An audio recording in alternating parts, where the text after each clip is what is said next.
dice el Señor: conozco mis ovejas y las mías me conocen.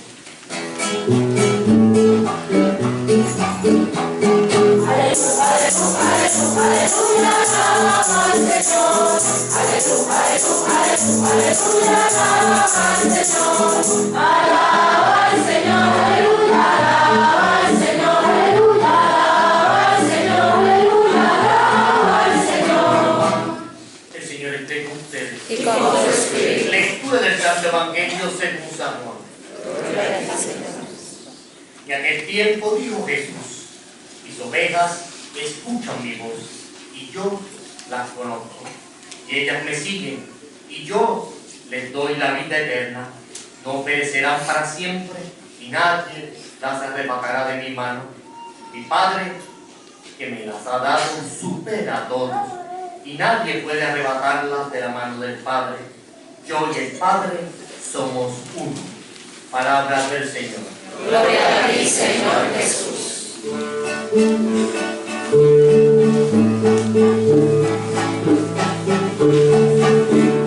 Yo te digo que si tú crees verás la gloria de Dios.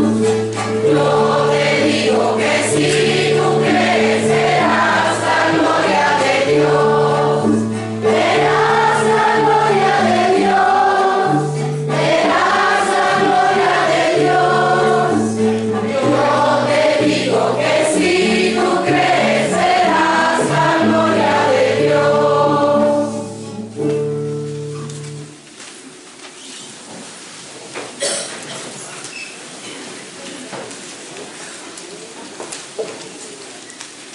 Nos encontramos en esta situación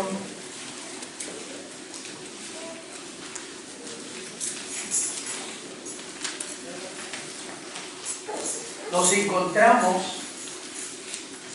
en esas palabras que dice el Evangelio que fue proclamado: mis ovejas escuchan mi voz.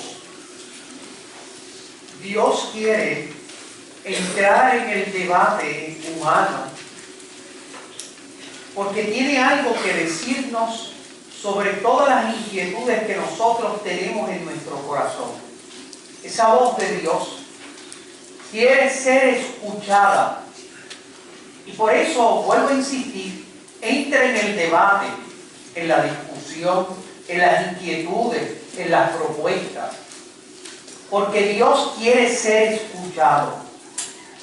Su voz, la voz divina, no se impone a través de la fuerza y de la violencia como un intento de aplastar al ser humano. Dios se sugiere, Dios dialoga, Dios intenta seducirnos el corazón.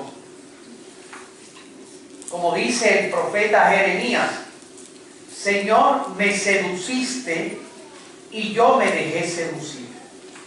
Precisamente hablando del inicio de su aventura humana, cuando recibe esa llamada vocacional, la voz de Dios.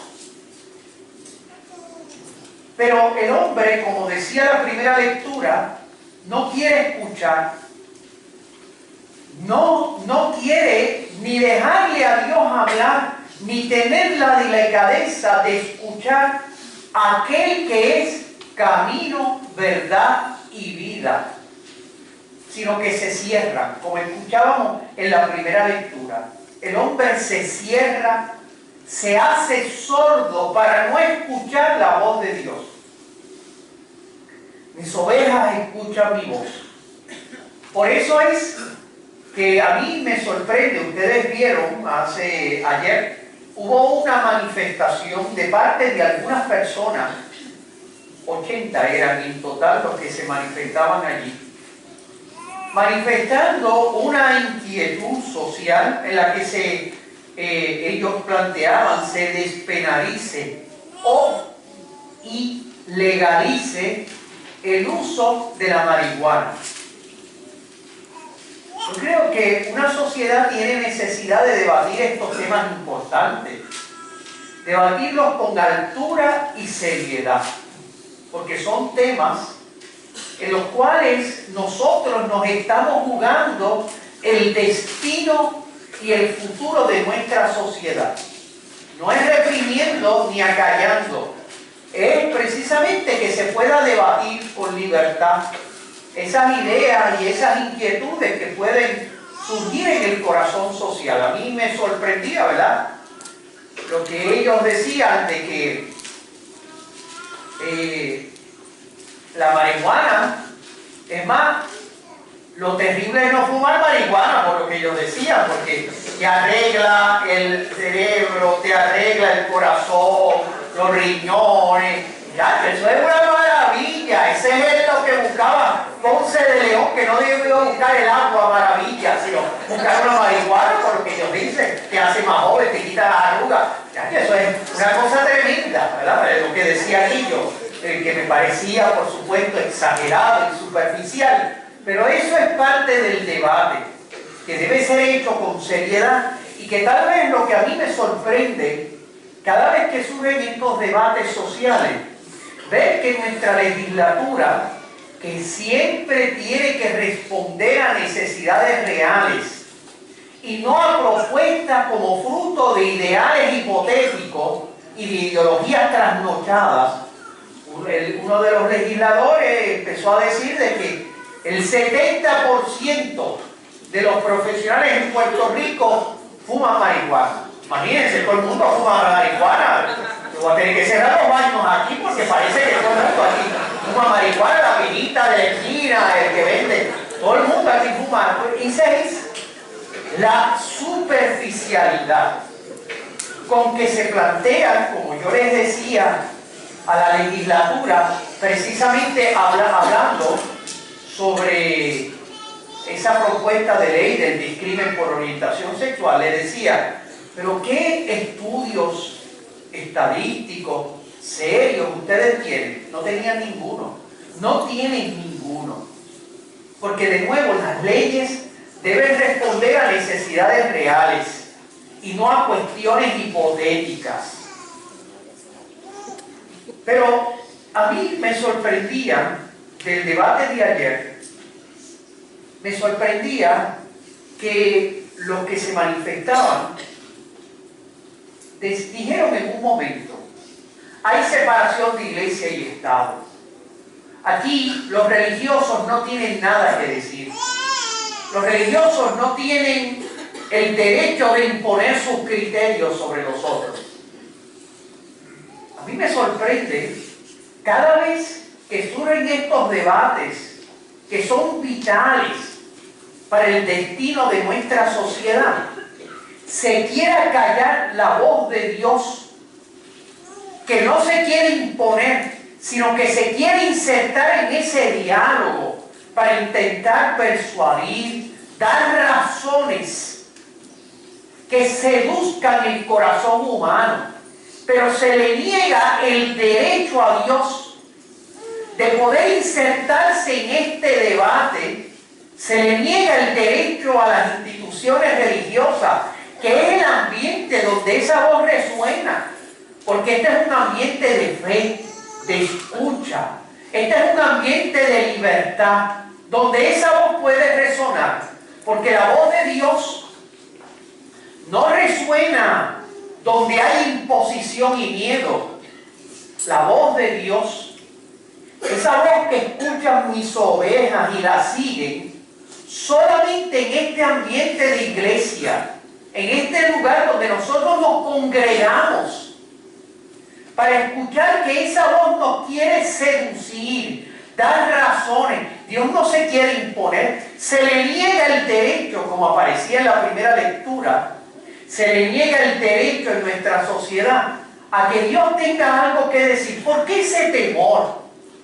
¿Por qué utilizar esquemas superficiales cuando la iglesia, las instituciones religiosas, no pretenden imponer criterios, sino intentan precisamente persuadir y dar razones? separación de iglesia y Estado en un tema tan fundamental en la que nos vemos afectados creyentes y no creyentes. Personas que precisamente por nuestra fe tenemos una sensibilidad, percibimos una plenitud de la realidad que aquel que no es creyente no es capaz de percibir. Se le niega ese derecho a la voz de Dios a hablar. Y vuelvo a insistir, Dios se quiere insertar en ese debate, no imponiendo, es persuadiendo, es dialogando, es creando precisamente libertad, porque Dios no quiere imponerse para suscitar esclavos. Dios siempre, cuando su voz resuena, uno sabe que es la voz divina porque invita a la libertad, que no es otra cosa que autodirigirse al bien que nos dignifica. Claro, uno puede decir honestamente, y es lo que nos cuenta la parábola del hijo pródigo. ¿Qué nos cuenta esa parábola del hijo pródigo? Nos habla precisamente de un joven, de un ser humano, que no quiso escuchar la voz de su papá, no quiso escuchar la voz del padre, y se fue, precisamente porque quería ser libre. Lo que pasa es que a veces nosotros en sociedad confundimos libertad con libertinaje. Y el libertinaje, que es una fuerza destructiva del ser humano, no es libertad, que es autodirigirse al bien. Porque cada vez, y es la parábola del hijo pródigo, que no quiso escuchar la voz de papá, la vio como un límite, no quiso escuchar esa voz amorosa que le invitaba a la comunión. Y el hijo de la parábola se fue, quería ser libre. Y en vez de beber en las aguas de la libertad, bebió en las aguas del libertinaje. No hay, por decirlo así, no hay lugar donde se tire la raya. Porque cada vez que yo escucho en este debate social apelar a que yo quiero ser libre, que no se tiren rayas, uno dice, ¿dónde vamos a detenernos en esta carrera alocada? Donde nosotros no somos capaces de percibir las consecuencias de lo que estamos sembrando como sociedad. Porque hoy estamos sembrando viento, decían los profetas en el Antiguo Testamento, cosecharemos tempestades. Y en esta carrera alocada, ese hijo de la parábola del hijo pródigo se va. Y termina, dice la parábola, entre cerdos, queriéndose alimentar con las algarrobas que le tiraban para alimentar a los cerdos. Esa carrera alocada de libertinaje, porque no hay frontera, no me reprimas, déjame ser lo que me dé la gana de ser. Y no se dan cuenta que la libertad que nos dignifica necesita disciplina, necesita autocontrol, porque la libertad sin disciplina y autocontrol lo que lleva es al libertinaje, que parece libertad, pero que termina destruyendo al ser humano. Y por eso ese hijo de la parábola termina así, termina aparentemente libre y se hace más esclavo, porque no quiso escuchar la voz del Padre, que le invitaba a la comunión, le invitaba a una libertad distinta, la libertad del bien, en la cual el corazón humano se dignifica, desarrolla su felicidad, su deseo de ser feliz. Por eso cuando el hijo de la parábola regresa de nuevo, no quieren acallar la voz de Dios en el debate social. Y no entienden que si alguien es democrático y pluralista es Dios. Dios, no cuando regresó el hijo de la parábola, ¿ustedes creen que Dios se le impuso diciendo, te lo dije, bandolero, bueno que te haya pasado, no te lo advertí, ahora chúpate lo chupadito, lo que te pasó, ¿verdad? Porque todo eso es lo que uno escucha ¿verdad? De las mamás, ¿verdad? Y de los papás y todo, siempre es así. No, fíjense, la voz de Dios no es así. Esa voz que escuchan las ovejas y que la siguen, fíjense, no reciben al hijo de la parábola con insultos y sacando en cara. Lo recibe la voz. ¿Cómo? Dice que cuando lo vio de lejos, se conmovió. Así dice la parábola. No había ni llegado y se conmovió. Y dice que salió corriendo, lo abrazó y lo llenó de besos. Esa es la voz de Dios, que intenta convencer con argumentos que apelan al corazón, que intentan convencer con argumentos de verdad. El otro día me escribió una persona diciéndome, buenos días, Padre Carlos, me debatía con respeto sus inquietudes sobre el tema de la ley por discrimen por orientación sexual. Muy bueno, realmente sus argumentos, ¿verdad? Y pudimos iniciar un diálogo. Él me decía, yo soy homosexual. Inmediatamente le respondí, tú no eres homosexual, tú eres hijo de Dios. Esa es tu identidad. Toda otra identidad de orientación, si heterosexual o homosexual, si yo soy colérico o no lo soy, si yo soy blanco o negro, bonito o feo, todo eso son accidentes. Lo objetivo es que tú eres hijo de Dios. De tal manera, eso que parece objetivo y seco y distante, es lo más afectivo. Es decir, Dios cuando te mira, Dios siempre te mira como hijo. Dios cuando te mira, tú puedes ser el hijo de la parábola, que es lo que sorprende, porque el hijo fue un bandolero y un sinvergüenza, despreció a su padre. Sin embargo, cuando él regresa, su papá, lo único que percibía, lo único que sabía que había quedado intacto, es que es mi hijo. A él no le importa si el hijo se destruyó, porque el amor del padre no cambió. Lo único objetivo que tú tienes en tu vida, y es esa voz, es ese cariño, es que eres hijo de Dios. Cuando Dios te mira, Dios no empieza a hacer distinciones de personas. Este es straight, este es gay, este es blanco, este es negro, este es americano, este es dominicano o puertorriqueño. No, Dios es, por decirlo así, utilizando una expresión del Tribunal Supremo de los Estados Unidos, referido a la Constitución, es color blind. Dios no ve colores, Dios no ve distinciones. Lo único que Él ve es un hijo a quien quiere amar intensamente. El lenguaje del Padre es el lenguaje de la Escritura. Tanto amó Dios al mundo que le dio a su Hijo único. Eso es, así es como Dios te ve, no de manera distinta. Cuando yo hablo, ¿quién es una persona, un hijo de Dios? Es que es así. Y por eso, cuando Dios, sin duda, cuando Dios vio a aquella mujer pecadora que había sido encontrada en flagrante adulterio, fíjense que los judíos la llamaban la adúltera. Esta bandolera adúltera la hemos cogido, y Moisés nos dice que estas adúlteras, estas bandoleras y sinvergüenza, hay que apedrearla. El Señor así no la vio, porque Él es colorblind.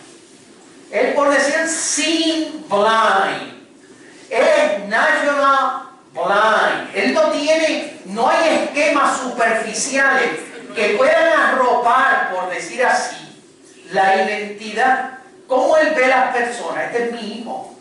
Así es como Él nos ve. Y por eso es curioso. Después que le dice a todos aquellos viejos bandoleros y etcétera, empezando por los más viejos, es decir, los que eran los hombres de aquella época. Dice la Sagrada Escritura que les dijo: el que esté libre de pecado que arroje la primera piedra. Y dice la Sagrada Escritura que salieron, dice, empezando por los más viejos. Sin embargo, cuando él se acerca a ella, se acerca: ¿dónde están los que te acusan? Nadie, Señor. Y él le dice: yo tampoco te acuso.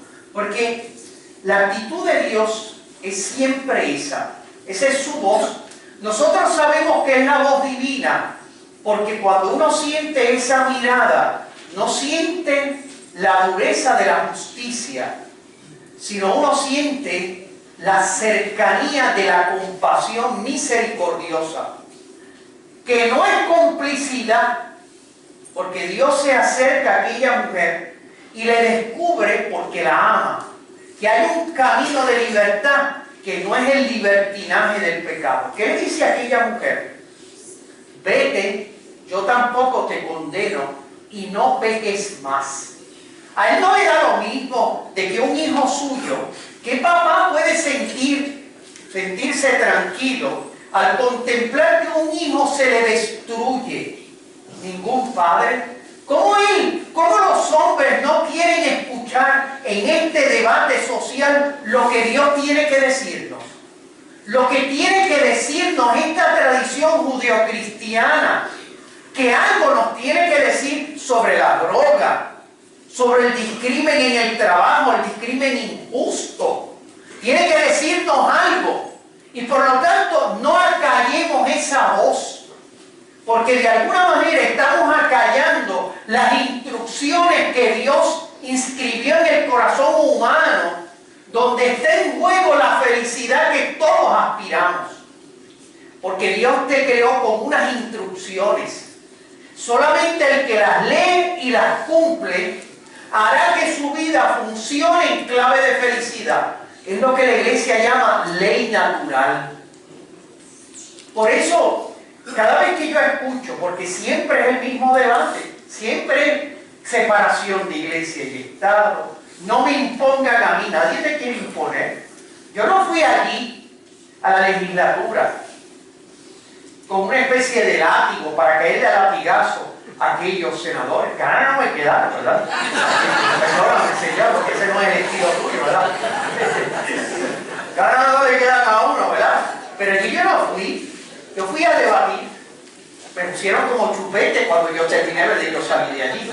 Pero yo no fui precisamente porque esta voz, por eso es que resuena en la iglesia. Ustedes no vienen aquí impuestos por las circunstancias. Ustedes vienen aquí a descubrir libertad, amor, generosidad, cercanía, respeto.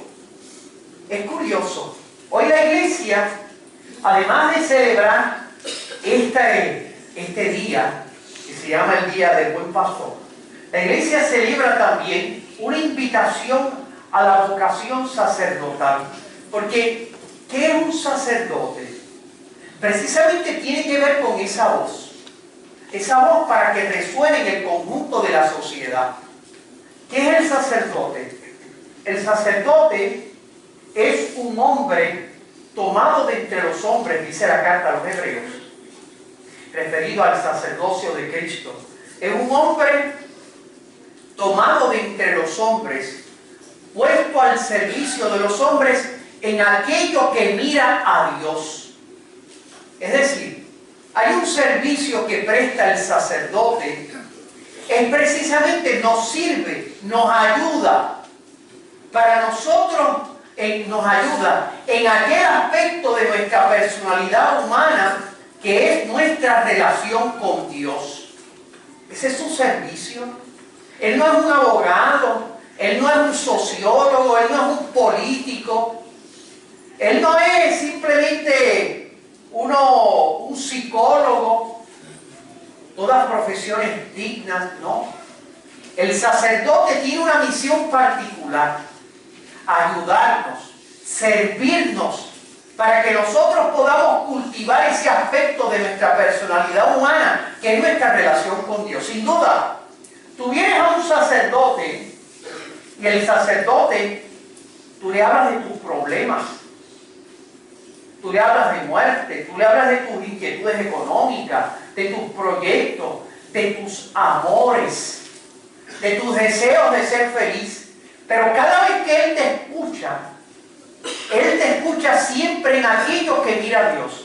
¿Cómo puedes tú en tu vida, con todos tus triunfos y derrotas, con todos tus problemas, cómo tú puedes relacionar eso con Dios? Ese es su servicio. No puede reducirse él a un psicólogo o a un político barato o a una especie de abogado, etc. No. Él se acerca a ti. Ese es su derecho, porque viene en nombre de aquel que te mira siempre como hijo y que te está proponiendo un camino de plenitud. Por eso Él viene. Por eso tú vienes a Él. Y tú le hablas de todo. Porque el sacerdote responde a todo. Responde a los problemas de la droga. Y sin duda la iglesia cree que la droga no se combate con la droga. Eso es parte de nuestros principios cristianos. Y que de alguna manera no hay distinción entre drogas blandas y drogas fuertes. Eso es parte de esos criterios que ella entiende que Dios le quiere decir a nuestra sociedad puertorriqueña. Que el camino tal vez no sea meter preso a quien tiene droga, sino utilizar modos de rehabilitación para liberar de esa esclavitud que son los vicios. Claro, no es que siempre tengamos que meter preso a la gente cuando actúan mal. Hay modos más eficaces de proteger a la sociedad y de ayudarla, que es la rehabilitación. Pero por lo tanto, Dios tiene algo que decirte. Él se inserta en este debate, quiere dialogar. El sacerdote, por lo tanto, tiene ese aspecto, pero tiene otro aspecto importante. Y es que el sacerdote, en nuestra tradición católica, tiene una vocación específica. No solamente es llamado a ser sacerdote, sino que la iglesia elige sus sacerdotes entre aquellos que también han recibido el don del celibato apostólico. ¿Y qué es ese don del celibato apostólico? Es simplemente no tener mujer. Sería reducirlo. Miren, cuando yo pienso en Dios, y todos lo sabemos que es así, Dios no es el Dios de una persona. Dios, ¿verdad? Uno grita, este es mi Dios, no es de más nadie, excluyendo a otro. Este es mi Dios, es mi mamá. No, Dios nos ama a cada uno y a todos. Y a cada uno nos ama con la misma intensidad de su infinito corazón. Dios no le pertenece a una persona. Dios es patrimonio de todos los corazones. Así es como se entiende Dios. Y te ama a ti de manera particular. Te ama aunque tú seas que con tus pelucas, con tu manera de ser, etc. Te ama como tú eres. No te asustes, no, que no te ama como tú eres. Pero te ama con ese corazón infinito con que ama a todos los otros. Por lo tanto, ¿qué es el don del celibato apostólico? Es aprender a amar con esa misma intensidad con que Dios ama a cada uno. Cuando uno se casa, esa es parte de la aventura y de la nobleza matrimonial. Uno ama a mi esposa y mis hijos, porque es lógico, eso es ley divina y humana. Yo amo lo mío.